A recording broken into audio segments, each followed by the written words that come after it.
Slowly but surely, we're making our way through the book of 1 Samuel this summer, looking specifically at the character of King Saul, and we're doing kind of a character study then as we do this. This will keep going on until September 10th is the end of the series, but you have a little break that I think is going to be very fun on August 20th. I'm going to hand the pulpit over to our own Stephen LeBoy. He's leaving us in January for the Peace Corps, but one of the things that I think we as a congregation have done exceptionally well is raise leaders. I mean, I hope I'm an example of that, and others that we've had along the years. You can contest that with me later. If you don't think so, that's fine. But one thing that I think is a gift that we can give someone like Stephen is the gift of leadership. And one of the things that we had talked about was he'd like to bring the Word some Sunday and be trained in that. So I think it's going to be fun on August 20th. And we won't make him nervous, will we? It'll be fun for him. So he's going to give us a little break from this. I think you'll really enjoy it. But we're in 1 Samuel still.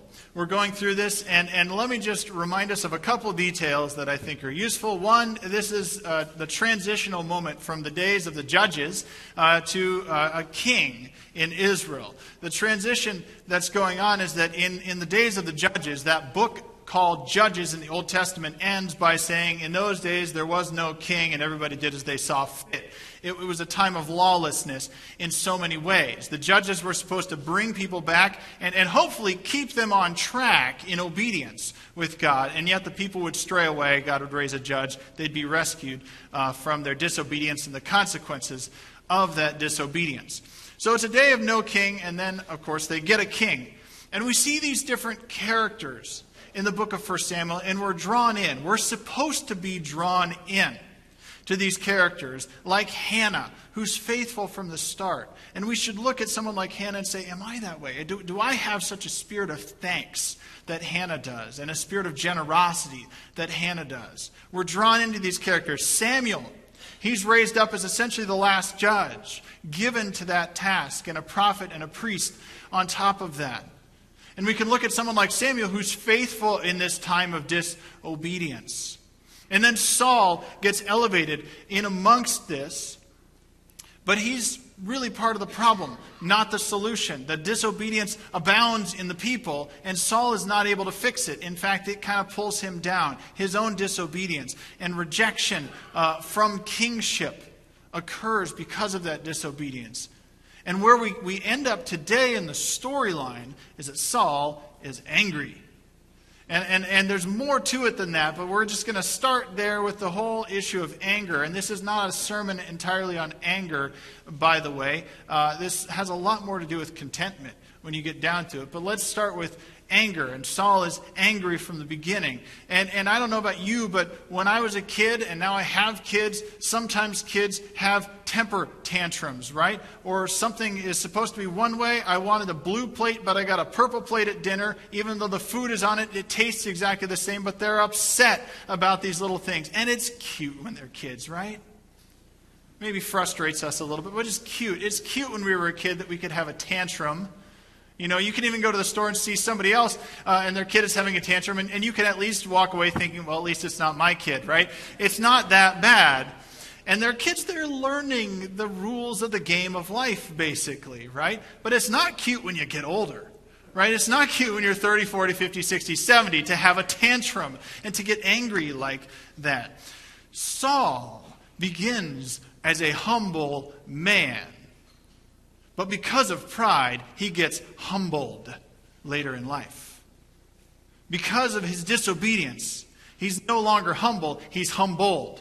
Because of the consequences of his decision, he had such great promise of what could be, of the possibility that could take place in such a messed up world that he's living in. What happened to him? What happened along the way to this guy? Really, when you get down to it, Saul's start was God. He was trying to be faithful to some degree. He was humble from the beginning. He didn't even want the job. But his end was pride. And his problem in the midst of that led to that was disobedience. He was not obedient in the process. And that gets flagged over and over and over again in his story. And so today we're going to see one moment, one dark moment in his story. And we'll get to that here in a second. It's going to be in 1 Samuel 20 if you're following along. And I'm going to bring up another passage before that. But 1 Samuel 20 is the dark moment we're going to see. And it's these small steps away from God that Saul consistently takes that cause him trouble. He continually steps away in disobedience. And that forms in him some habits, and eventually he faces the consequences. Now, in the New Testament, the passage we heard today from Colossians 3 is a great instruction in full continuity with the whole testimony of Scripture that Paul gives to the church in Colossians 3 of some things that we need to get rid of, put to death, he in fact says. That are things that pull us away from God, just like Saul was pulled away from God. And I want to start there to ground us this morning, talk about Saul, and then we'll come back to those at the very end. But in Colossians 3, verses 5, 6, and we'll do 8, it says, got to get to Colossians there. It says, "Put to death, therefore, whatever belongs to your earthly nature. Sexual immorality, impurity, lust, evil desires, and greed, which is idolatry. Because of these, the wrath of God is coming."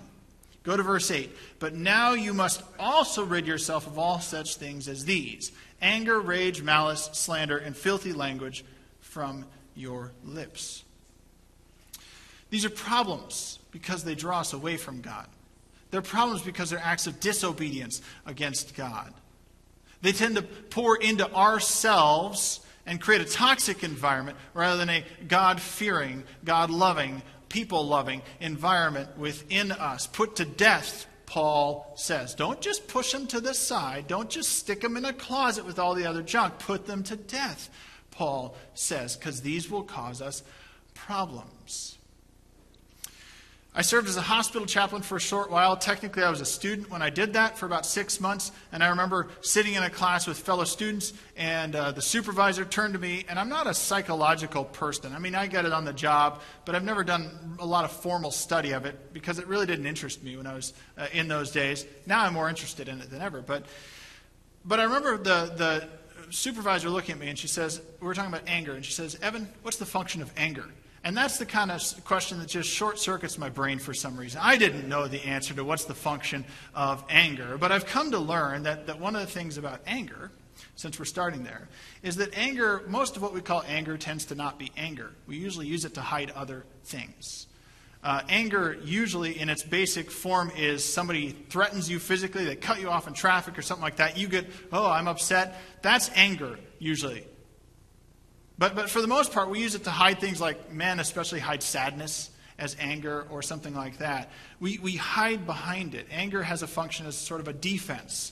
That's what it's doing. And otherwise, we tend to hide things. But anger in its real form, what it actually does to us is not good. And part of the reason that Paul in Colossians would talk about this is because anger by its very nature is not sinful. It's not a sin to be angry. But God can be angry, and righteously so, because God doesn't bring with him baggage and everything that's happened to him in life that then informs that anger in a wrong or misinformed way. Whereas you and I, we can be angry, but the period at which that anger is sort of pure and steps over the line into sin is very narrow, very short, and for most of us, hard to discern when it moves over into sinful territory, the reaction that we have from that. That's why Paul says, put it to death, get it out of here. And what's interesting is it has an effect on us. And I found this quote this week from Frederick Buechner, who talks about anger.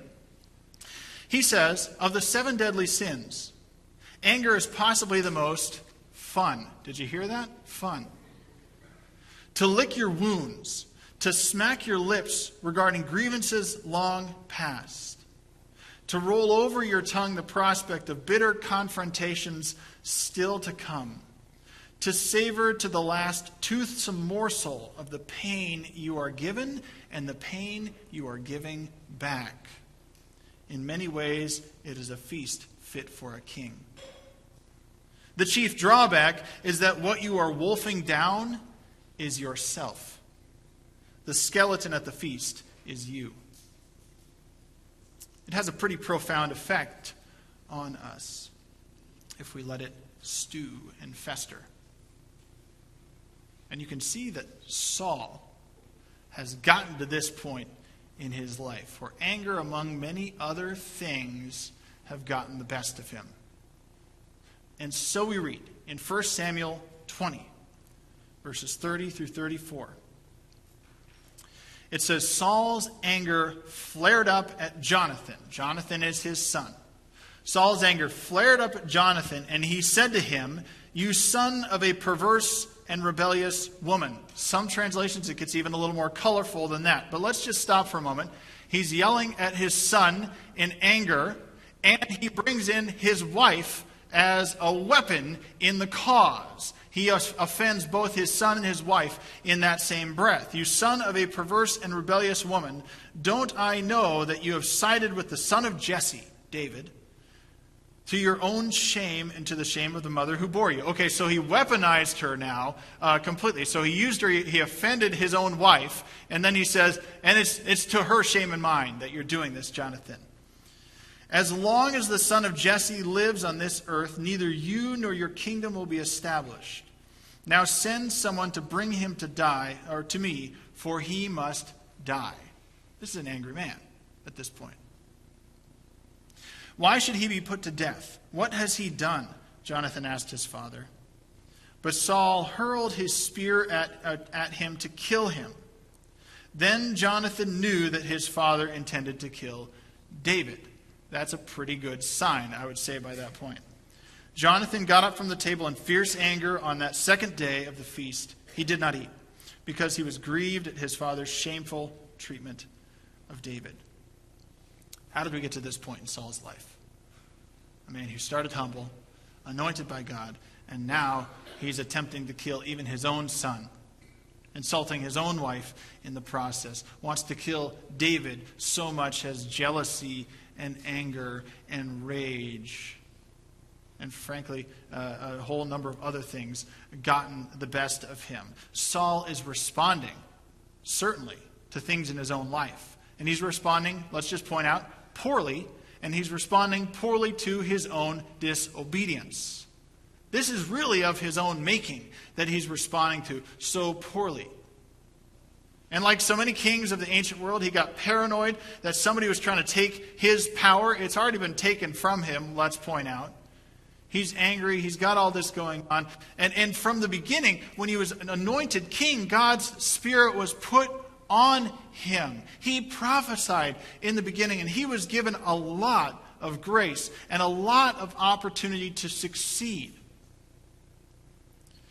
And he kept sinning. He kept stepping away. But he got these graceful moments where through Samuel, God would say, hey, obedience is better than sacrifice. Saul was sort of living by the idea that it's better to apologize than ask permission. So he'd do something wrong. He'd take his own course, even when he's instructed by God to do otherwise. And he would sacrifice at the end. He would apologize. Essentially, instead of trying to live life for God, he was trying to do a deathbed conversion. That's what he was trying to do. I can just apologize for all the wrong I want to do at the end of all of this. And God will just be okay with it. And God finally says, enough.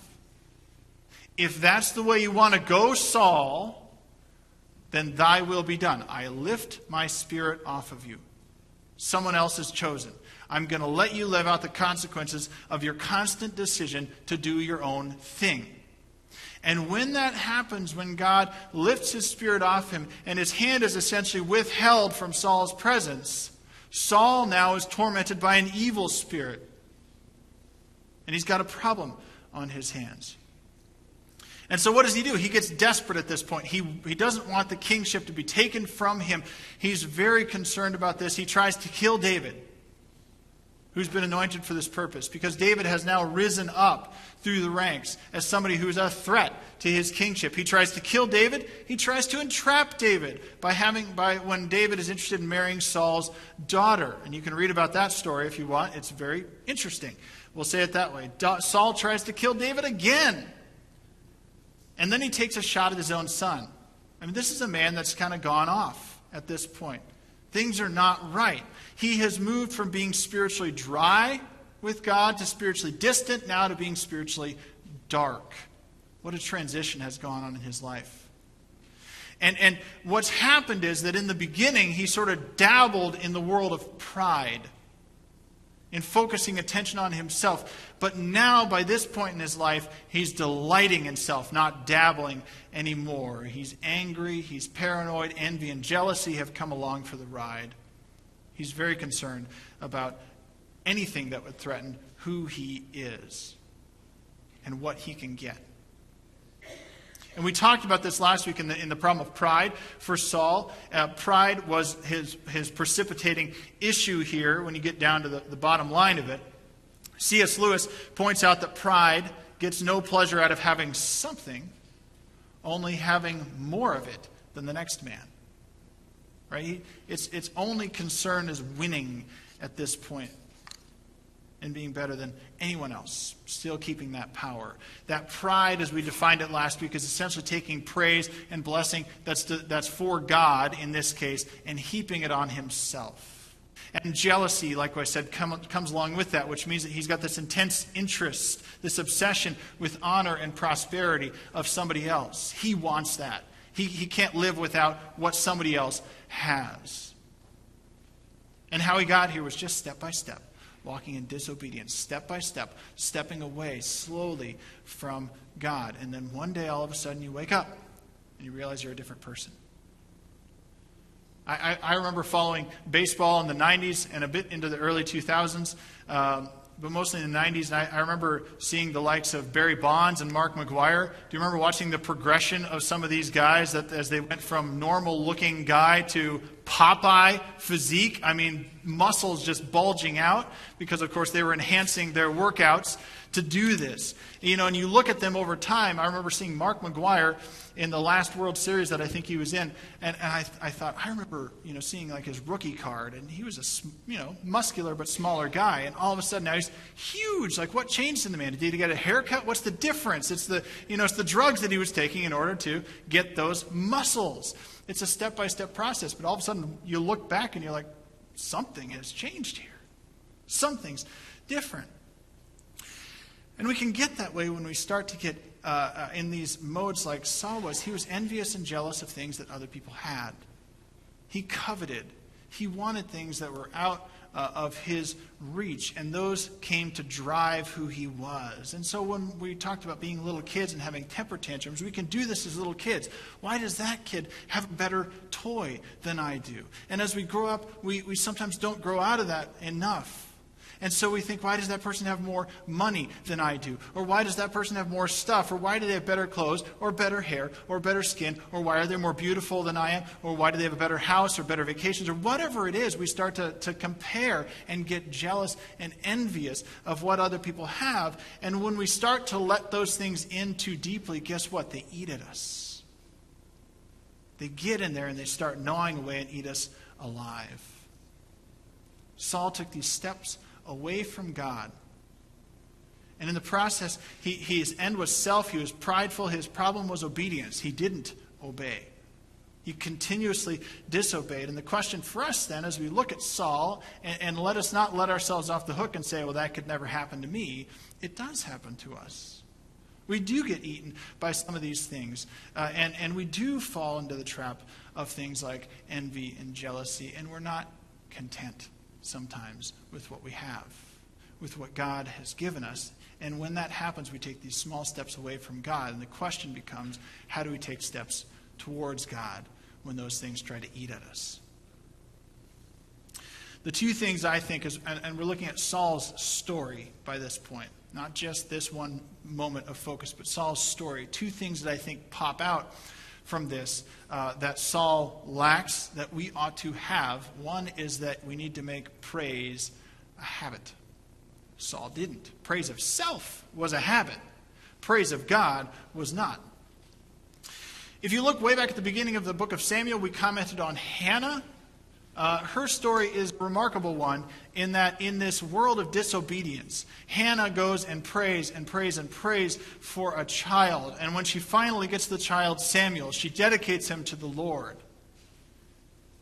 And when she dedicates him to the Lord, chapter 2 of 1 Samuel is her singing a song of praise to God, recognizing Israel's history and the part that she has in it and what Samuel will do within that history. She hands him over, and she's grateful. She praises God for the gift. She doesn't say, oh, it's mine now. You delivered, and now I just get to keep him and do whatever I want with him. And that's enough, God. You gave me the blessing. No, she praises God. Contrast that with Saul, where we saw last week when he's called by God to go in and take on the Amalekites, not take any plunder along the way. What does he do? He takes plunder for himself. He can't resist taking in the plunder for himself and his men. There's not a gratefulness about that, although he tries to pass it off that way. Oh, yeah, we were going to sacrifice that later to God anyways. I mean, that's like somebody coming in to rob your home and saying, well, we were going to give it to a charity anyways, right? It's not the same thing. He's disobedient. Make praise a habit in your life. Because praise given to God reveals God's rightful place in the world. And if I might point out, it doesn't just reveal God's rightful place in the world, it reveals God's rightful place in your world. In your life. Around our home, we quote Pastor Craig Groeschel quite a lot, actually, when we're feeling discontent about something. Don't let what you want rob you of what you have. It's a good line, isn't it? Don't let what you want rob you of what you have. Saul has power. He has authority. He has God's Spirit. He has victory over his enemies. He has family. He is discontent. Isn't that fascinating? Even when his son Jonathan has a victory, what does he do? Takes the praise himself for Jonathan's victory. And we saw this morning in 1 Samuel 18, when after Goliath is beaten by little David the shepherd boy, Saul can't stand that David would get any credit more than he does for his victory. Saul, who was commanding an army who was fearful of the Philistines, especially the giant Goliath, nobody would go in after him. The little shepherd boy goes in, and they all think he's going to fail, and he conquers, and Saul can't handle it. Saul can't. When they're walking through the towns, Saul has killed his thousands. David has killed his tens of thousands. Why does David get more honor than I do? I'm the king. He's probably going to become the king now. Saul gets jealous, and he lets it eat at him. Just like he lets everything like that eat away at him because he's looking for praise for himself. He's not passing it on. And we live in a period of time, it's not unique in history, but we live in a period of time that's constantly preaching at us that we should be discontent with what we have, always looking for more, don't we? I mean, I go to the grocery store and I stand in the checkout aisle, and while I look mostly at the candy because that's what I like, you can't help but miss the magazines, right? Who are constantly preaching at you that something's wrong. That your abs aren't sexy enough, that your summer body isn't ready, that something isn't there, isn't right, and you need to shift. You need to do something, whatever the magazine tells you, to make it right. You should be discontent until that happens. The message, what you have is not good enough. We live in a culture that, and this was a new term to me recently, is a FOMO culture. Fear of missing out. Right? Anybody face this? We don't want to, and it's amplified by our social media culture that we see only the best that people present to us on social media. And we see what they did, or the reaction that they have, or the great experience that they had, or somebody that they met, or the vacation that they took, and we take that in that what we have is not good enough. The message we receive is the life I'm living isn't as good as the life they're living. I need to make some changes to live a better life. And we get jealous, envious, covetous, greedy, sometimes discontent in the process of that. And it diminishes what God has given us in this life, so that we start to think all the good I have in life is a total fail compared to what they have. But that's not the truth. That's not the truth, because God has given us, God has blessed us in this life, whether we recognize it or not. And we need to return the praise and thanks to God. That takes the focus away from us and puts it in the rightful place. So when you feel envious or jealous or discontent, angry, even when you feel anxious, here's what we can do. Stop and literally put your hands in front of you and hand it over. Give it over to God. Say, God, I am feeling jealous because of X. I covet what that person has. Please take that from me. God, I thank you. Let's take an example. At the grocery store, we'll use our two examples we just used. At the grocery store, you see that the magazines tell you that what there is to offer is not what you have. You feel less about what you have. God, I hand it over to you. Okay, so I don't have the summer body that I'm supposed to have. I hand it over to you. I'm envious of this. God, thank you that I'm in the grocery store where I can buy this food. Where you have provided food in my pantry, where I have a car that got me here, or some way to get here, where I have fuel in the car, where I have people who supported me to get me here. Whatever it is that got you there, God, thank you for these things. We see things in the social media world that diminish our own stuff when we think, oh, my life is just not the same as them. We hand it over. God, thank you that I praise you that you've given us the ability to fellowship with one another and that you've given us social connections, that I have friends. God, I thank you that I have this phone or this computer or the phone contract by which I can be connected with these people, the home that I live in by which I can sit and do this, the chair that I'm sitting in. God, I thank you for these things. It starts to take the focus away from us, woe is me, to God, thank you. I praise you for all that you've done in my life. It puts God in priority to the things around us. That's how we stay on the track of obedience. I'd rather feel undeserving because of God's goodness to me than deprived of what I think I deserve. Because there's not a whole lot we actually deserve in life when you get down to it. We think we deserve a lot. There's not a lot that we deserve. Let's get there in a moment. The second thing I would say is this. Give something generously in life. Give things away.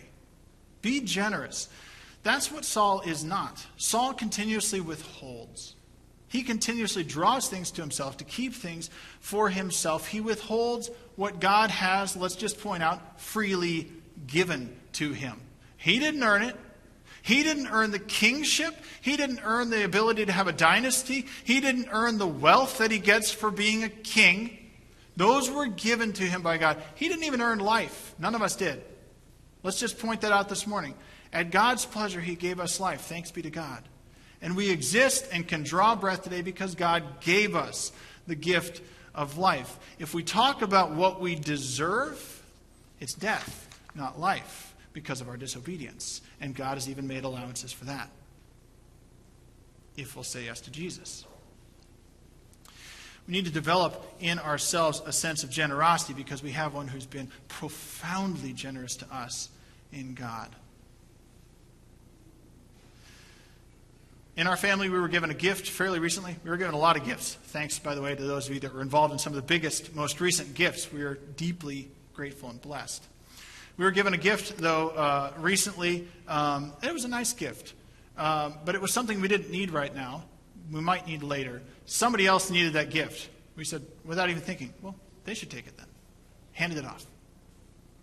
We were given a check just recently that we said, that'd be nice to use somewhere. But actually, we want to donate that. That would be better used elsewhere. We didn't plan on it. We didn't need it. Let's give it away. Now, I don't say that because I want to pat myself on the back or have you pat me on the back. I'm saying that because I preach generosity from time to time, and we practice what we preach. But it took a lot of work. Stephanie and I were not always good givers. When we first got married, we were generous, but we were not really good about that. And we've changed. It's taken us a lot of intentionality, and step by step, we got there. And now we've developed that as part of who we are. And to think of giving up and not being generous, it's a part of our personality now. It becomes a part of you. Because we push those things away. We give away rather than just take in. And I've discovered that in giving, we bring glory to the giver. In withholding, we bring glory to self. Do you see the difference? We give glory to the giver, the one who freely gives to us rather than self, when we generously give away. So we give away both praise, we give away things And for some people, it's easy to give away money. It's hard to give time. For others, it's the opposite. For some, it's hard to give some of their self or wisdom or service. But let's just recognize that all those things are freely given by God. The stuff that we have belongs to God. The time that we have is God's time, not our time. The gifts that we have are God's gifts given to us, not ours to keep to ourselves. And so we need to develop that generosity because God has been generous to us. Final thought here. We're talking about Saul, and we started with anger. So let's just start with that as our question here. If anger has the power to destroy me over time, what will generosity do to me? Isn't that an interesting question? What would generosity develop in me? If anger or envy or jealousy or discontentment, those things that we've talked about, if that has a toxic effect in our lives, what kind of effect does generosity have in our lives? The opposite of that. I've discovered that when I hold on to less in life, I am more content and more free. And I find it easier to be grateful to God when I don't hold on to those things. When I give up things like anger, envy, even anxiety, I am more able to be obedient to God. And the reason is that those things like anger and envy and malice, the things that we read about in Colossians, they're obedience blockers.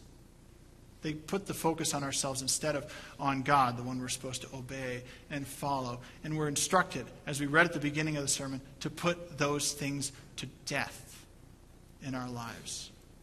When we let them in, we end up walking Saul's path, which is disobedience and dishonor.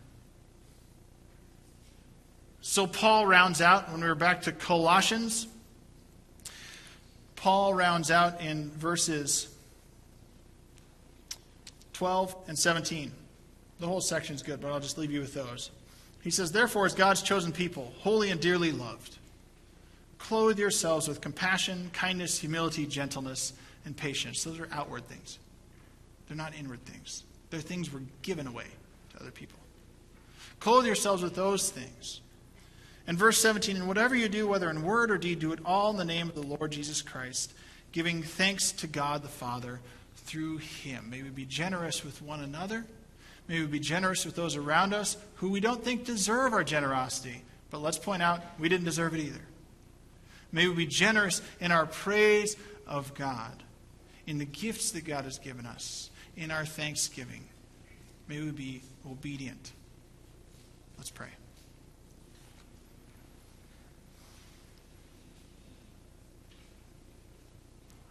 Father, may we walk the path that you've laid before us. It is narrow. It is possible. It is possible only by the power of your Spirit working in and through us. We can get a glimpse of humility and kindness and patience and gentleness and compassion in this life without you, but we'll never live those fully without you. We will always, our inclination will be to turn inward and be prideful and be stuck on ourselves and given to death rather than life without you. Father, may we make the conscious choice today, step by step, intentionally, to choose life. To choose life eternal that we only get through your Son, Jesus Christ, that we didn't earn, that you freely gave. God, for those of us that have not chosen that, may this morning be a new day. For those of us that have little parts of ourselves that we just don't want to give up, the taste and desire and the fun of anger or jealousy or envy, or just wanting a crisis in our life, that we can feel good about ourselves when we really don't feel good about ourselves, that those things, we'd hand over those to you. And we'd realize the true value that you've given us through your Son, Jesus Christ, to redeem us from those things that look so enticing at the beginning, but destroy us over time. God, may we hand ourselves over to you today, step by step, intentionally being generous and praising you all the way. pray this in your name. Amen.